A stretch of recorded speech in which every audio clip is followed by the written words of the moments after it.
तर स्वागत आहे मित्रांनो तुमचं माझ्या यूट्यूब चॅनलवरती, ज्याचं नाव आहे ललित चव्हाण. आणि मी कुठे आहे तर मी आहे जर्मनीमध्ये. ऑलमोस्ट आता मला जे फॉलो करतात किंवा माझे जे नातेवाईक आहेत त्यांना सगळ्यांना माहिती आहे. बट आज बरोबर 1 महिना 8 ते 7 दिवस झालेले आहेत मला. आणि मी व्हिडिओज तर इंस्टाग्रामवर टाकतोय, यूट्यूबला पण एखाद दुसरी शॉर्ट टाकलेली आहे. बट आज ब्लॉग चालू केलेला आहे. ॲक्च्युली मागच्या सॅटर्डेला पण एक ब्लॉग केलेला आहे, पण त्याच्या अगोदर हा ब्लॉग येणार, कारण की हा होम टूर असणार, शॉर्ट आणि स्वीट होम टूर असणार आहे. तर मी कुठे राहतोय, कसा राहतोय, कोणाबरोबर राहतोय, 1 महिन्याचा माझा हा प्रवास मी तुम्हाला त्या या व्हिडिओत मी सांगणार आहे. तर चला तर मग आपण व्हिडिओला सुरुवात करूया, आणि सुरुवात करूया माझ्या रूमच्या एंट्रन्स पासून. फ्लॅटचा एंट्रन्स आहे, आणि जर्मनीमध्ये ना तुम्हाला 3 कीज भेटतात. 3 एंट्रन्स जे आहेत ना ते तुम्हाला ॲक्सेस करायचे असतात, म्हणजे कीज खूप महत्त्वाचे आहेत. तर चला आता आपण आतमध्ये एंटर झालेलो आहोत. तर ही एक लॉबी आहे. इथून माझ्या उजव्या हाताला किचन, टॉयलेट, इथे हॉल, आणि इथे ही माझी बेडरूम. तर आता सुरुवात करूया माझ्या रूमपासूनच. तर मी ज्यांच्याबरोबर राहतोय ना ते मी इथे सबलेंट राहतोय, म्हणजे सो त्यांनी मला बेडरूम दिलेला आहे, ते हॉलमध्ये म्हणजे लिव्हिंग रूममध्ये राहतात. असा हा डबल बेड आहे. इथे थोड्या माझ्या गोष्टी आहेत. आज साफसफाई झाली असल्यामुळे थोडं एकदम प्रॉपर क्लीन आहे, तसं मी रोजच क्लीन ठेवतो.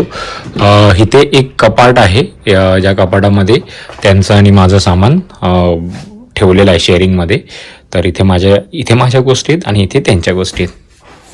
मला टी व्ही पण आहे, सॅमसंगचा टी व्ही आहे, आणि तो वर्किंग कंडिशनमध्ये आहे. इथे इंटरनेट चालतं. आणि इथे हा हीटर, टेबल, आणि आपले स्वामी समर्थ. इथे आहे मिरर दिला, तुम्ही मला मिररमध्ये बघू शकता. तर रूम मोठा आहे एका माणसासाठी, म्हणजे एक जण प्रॉपर राहू शकतो, आणि बेड डबल असल्यामुळे रात्री झोप पण चांगली लागते.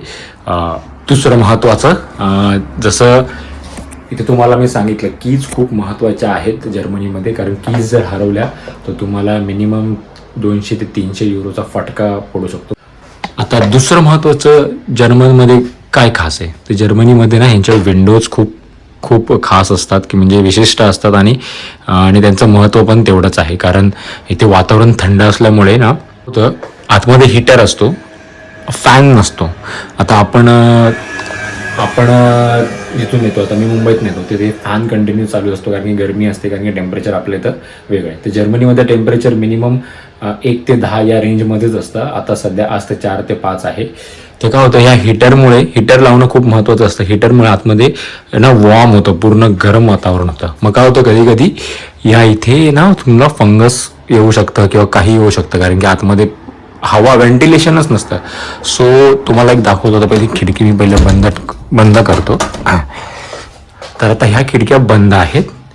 बंद असल्यामुळे आता आतमध्ये मस्त फुल वॉर्म वाटणं तुम्हाला चांगलं वाटणार. बट काही दिवसानंतर ह्या ज्या भिंती आहेत ना, या भिंतींवरती फंगस येऊ शकतं, काही येऊ शकतं. मग ते अवॉइड करण्यासाठी काय करू शकता, एक तर तुम्ही ही जी खिडकी अशी केलीत तर ही पूर्ण उघडणार, आणि मग बाहेरची हवा, मस्त गार हवा आतमध्ये आली, व्हेंटिलेशन आतमध्ये आलं, गार हवा, आणि आतमधली जी गरम हवा आहे ती बाहेर जाणार.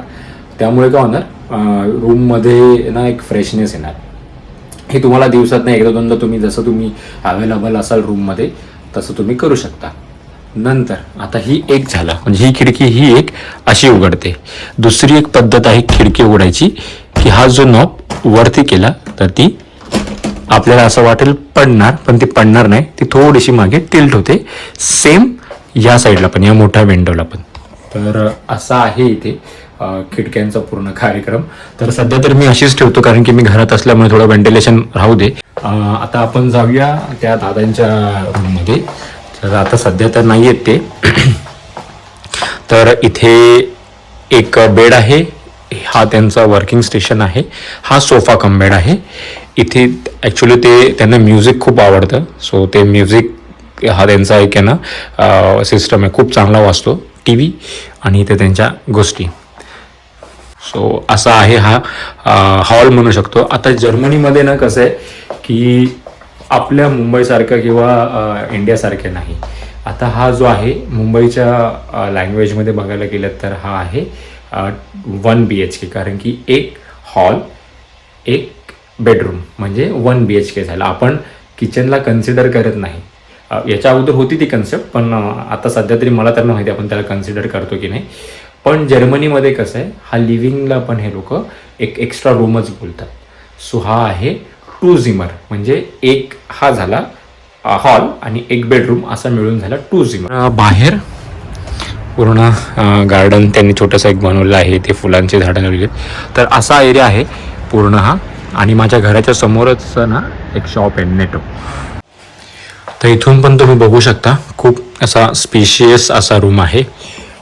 आणि दुसरी एक महत्त्वाची इन्फॉर्मेशन असं द्यायचं झालं की इथे आपल्या भारतासारखं नाही चालत. इथे एक अडल्ट माणसाला 12 स्क्वेअर मीटरचा एरिया लागतो. त्या हिशोबात त्यांना म्हणजे तसंच त्यांनी घर घ्यायचं आणि त्या घरात त्यांनी राहायचं, असं इथे सिस्टम आहे. जर तुम्ही 2 जण असाल, नवरा बायको असाल, कपल असाल, तर तुम्हाला मिनिमम 30 स्क्वेअर मीटरचं घर पाहिजे आहे. 1 ते 5 वर्षाचा जर मुलगा असेल तुम्हाला, किंवा 1 ते 10च पकडूया आपण, तर त्याला 8 स्क्वेअर मीटरचं ते घर लागतं, म्हणजे 8 स्क्वेअर मीटरचं एरिया. सो तुम्ही आता प्लस करत जायचं की कपल असाल 2 जण, तर तुम्हाला मिनिमम 25 to 30 स्क्वेअर मीटरचं. जर तुम्हाला बेबी असेल तर त्याच्यामध्ये अजून 8 स्क्वेअर मीटरचं ॲड करत जायचं आणि असं ॲड करत जायचं. जशी तेवढी तुमची मोठी फॅमिली असेल तसं तुम्ही ते ॲड करा. तर हे आहे माझं किचन. तर मस्त क्लीन करून ठेवलेलं आहे. तर जेवणाची तयारी करायची म्हणून भांड्यावर काढून ठेवलेले आहेत. हा इथे छोटा डायनिंग टेबल आहे. हा इथे फ्रीज आहे, मायक्रोवेव्ह, आणि बाहेरमध्ये ना बाल्कनी आहे. तर बाहेर थोडं गाडी तर मी जात नाही, तर बाल्कनी पण बऱ्यापैकी मोठी आहे. मशीन लावली ॲज युजल, सांगितल्याप्रमाणे सॅटर्डे इथे सगळेजण साफसफाई क्लिनिंग असतात. तर इथे ही आहे वॉशिंग मशीन, हा इथे डिश वॉशर, आणि हा इथे आहे मोठं मायक्रोवेव्ह. चिमणी आहे, इंडक्शन आहे. तर असं आहे किचन. नंतरला सगळ्यात फेवरेट म्हणजे जेव्हा पण हॉटेल असू दे, घर असू दे, तर तुमचं टॉयलेट प्रॉपर पाहिजे. तर हे टॉयलेट आहे, बेसिंग, बाथ आहे आणि WC आहे. तर इथे सगळ्यांना माहिती असेलच की फ्लोअरवरती पाणी अजिबात जायला सोर्स नसल्यामुळे तुम्हाला बाथरूममध्ये जे काय ते तुम्हाला तुमचं सगळं करावं लागतं. तर असा आहे हा बाथरूम. हा सगळा असा 2 झिमरचा रूम आहे ज्याच्यात मी राहतोय. आता आपण थोड्याशा गप्पा मारूया, पण पुरतात थोडासा एक ब्रेक घेतोय, 10-15 मिनिटाचा. मी तुम्हाला ना ब्रेकवरनं आल्याच्या नंतर, ब्रेक म्हणजे इन द सेन्स मला आता मशीन बघायची आहे, अजून जेवणाची तयारी करायची आहे, ते करून तुम्हाला डायरेक्ट गप्पा मारूया.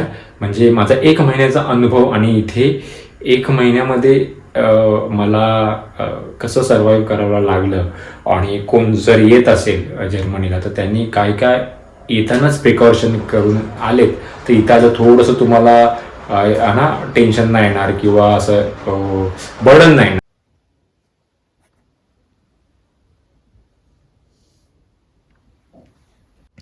तर समजलं का मी ब्रेक का घेतलेला.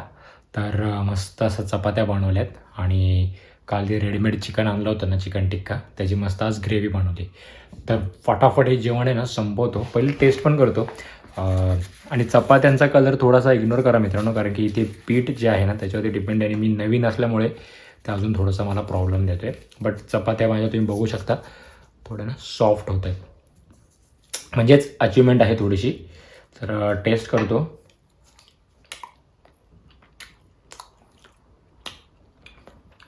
भाई साहब, खतरनाक.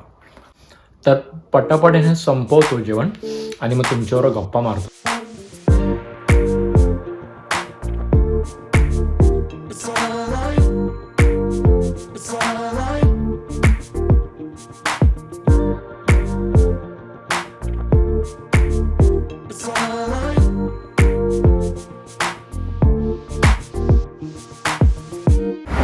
तर मगाशी तुम्ही पाहिलं असेल, मी तुम्हाला बोललो असेल जेवताना की मी तुम्हाला लगेच भेटतो, बट आता सडनली मी बाहेर आलो आहे, म्हणजे एक ट्रान्झिशनच पकडा.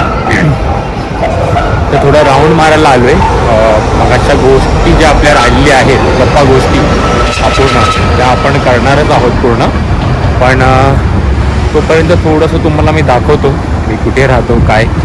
तर मी जिथे राहतो ना त्या एरियाचं नाव आहे कॉन्स्टाबला वाके आणि हे हाफ वन ऑफ जे आहे इथून एक 4th ते 5th स्टेशन आहे. तुम्हाला देतो, तुम्ही हा सिग्नल जो बघू शकता हा ग्रीन झाला आहे म्हणजेच मी चालू शकतो आणि इथून येणाऱ्या सगळ्या गाड्या थांबणार. हा जर सिग्नल जर रेड असता तर मला थांबावं लागलं असतं बाय डिफॉल्ट, जसं की तुम्ही तिथे बघू शकता त्या सिग्नलला.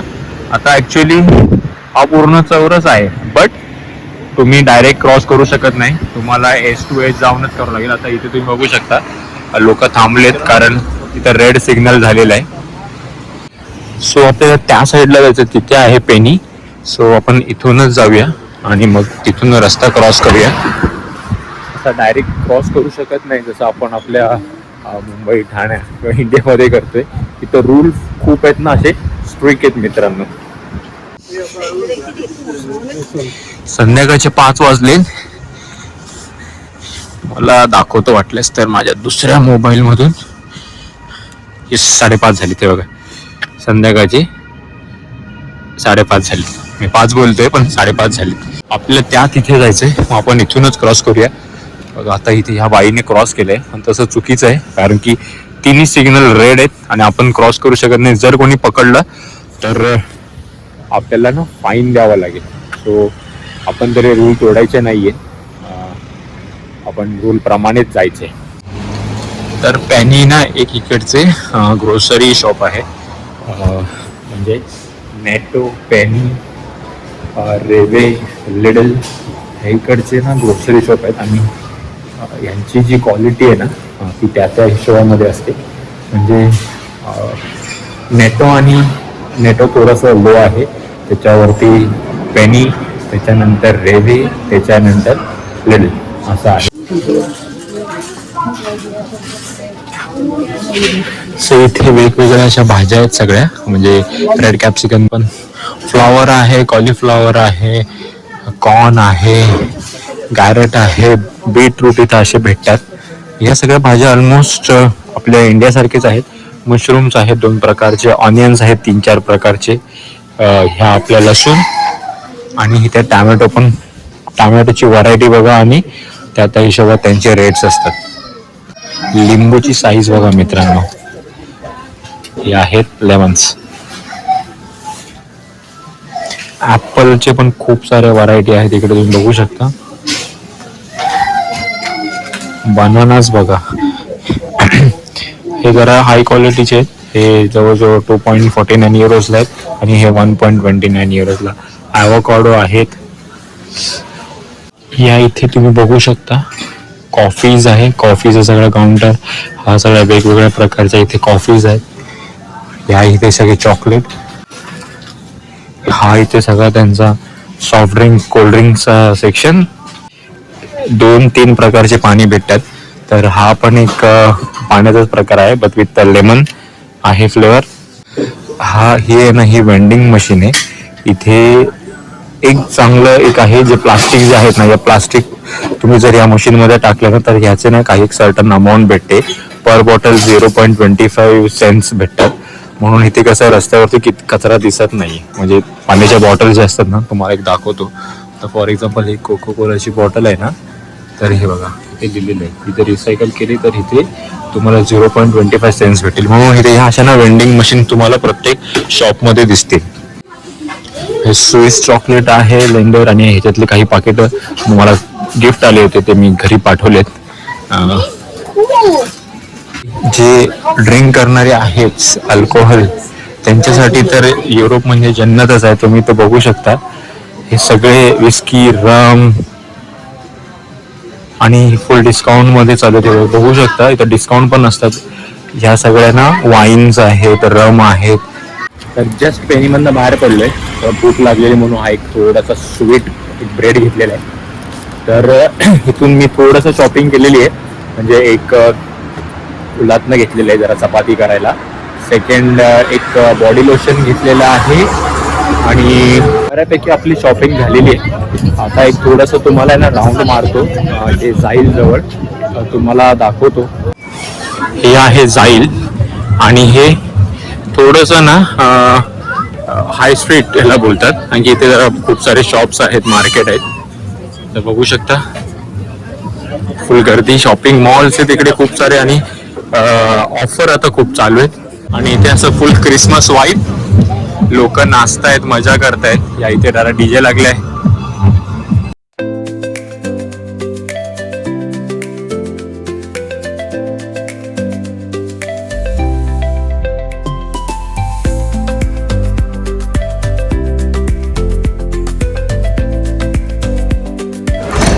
फुल भारी आयुष्य जगतात हे लोक खरं बघायला, तसं बघायला गेलं तर. ही जी 2 कार्ट सायकल आहे ना त्याच्यावरती स्टंट करत आहेत. आणि इथे हॉटेल आणि इथून हे सगळे मॉल्स सुरू होतात.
फ्रँकफूट शहरातील हे कॉन्स्टेबल वाके तिथे मी राहतोय.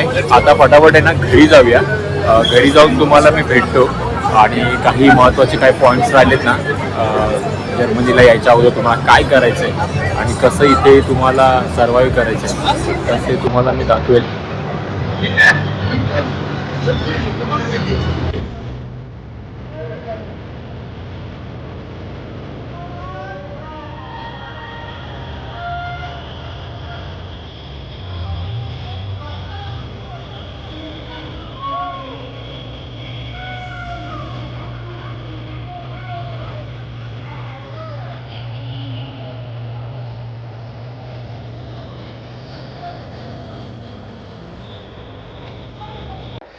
तर मग मित्रांनो तुम्हाला कसं वाटलं जाईल बघून आणि माझं घर बघून ते कमेंट बॉक्समध्ये तुम्ही सांगा. म्हणजे जे मला फॉलो करताय त्यांनी ते नक्कीच सांगा.